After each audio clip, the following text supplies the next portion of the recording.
Actually આ જમીન જે છે આમાં સૂચિત સોસાયટી ડેવલપ થઈ છે અને 97માં ડેપ્ટી કલેક્ટર દ્વારા આને જે જમીન જે છે આ ખરેખર આના પૂર્વજોની જમીન છે, પણ 97માં ડેપ્ટી કલેક્ટર દ્વારા ખાલસા કરવામાં આવી છે અને આના પછી આ લોકોએ 2017માં આને માટે એપ્લિકેશન મૂકી હતી જે રિજેક્ટ થઈ છે. અપીલની જે કામગીરી જે છે આ ઓફકોર્સ પાર્ટી જે પણ હોય અને અપીલના તમામ માધ્યમ જે છે આ ખુલ્લા હોય છે, પરંતુ આપને ખબર હશે કે 2017-18 પછી ઘણી બધી સોસાયટીઓ આના પહેલાં આપણે સૂચિતમાં ડેવલપ થઈ છે અને આને માટે સરકાર સૂચિત સોસાયટીને નિયમબદ્ધ કરવાનો એક કાયદો પણ લઈને આવી છે.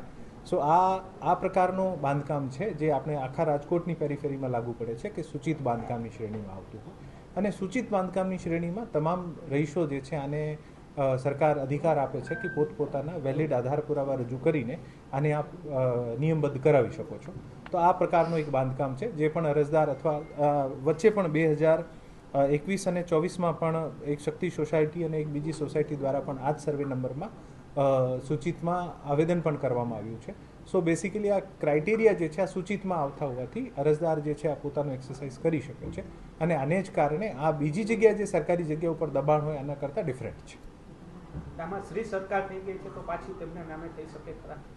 કારણ કે સરકારી ચોપડે શ્રી સરકાર થઈ ગઈ છે. સંભાવનાઓમાં કોઈ દિવસે હું આપની સંભાવના ઉપર ટિપ્પણી નહીં કરી શકું, પણ એકચ્યુઅલી આ એક અપીલનો મેટર છે. આ લોકો અપીલ કરે અને અપીલ કર્યા પછી જે પણ આનો નિર્ણય આવ્યો છે અને અપીલમાં શું નિર્ણય આવી શકે આને અગાઉમાં કોઈ 3 વખત અપીલ તેની ફગાવી દેવામાં આવી છે. આની અપીલ જે છે આ એને માટે કરવામાં આવી છે અને એનેની જે નહીં થયો હોય આને માટે અપીલ ફગાવી જે આને સરકાર દખલ થઈ છે. મારા રેકોર્ડ સુધી જ્યાં સુધી મને ખબર છે અપીલ કદાચ કરી હશે તો મારા ધ્યાનમાં નથી, મારા રેકોર્ડ ઉપર નથી. Thank you.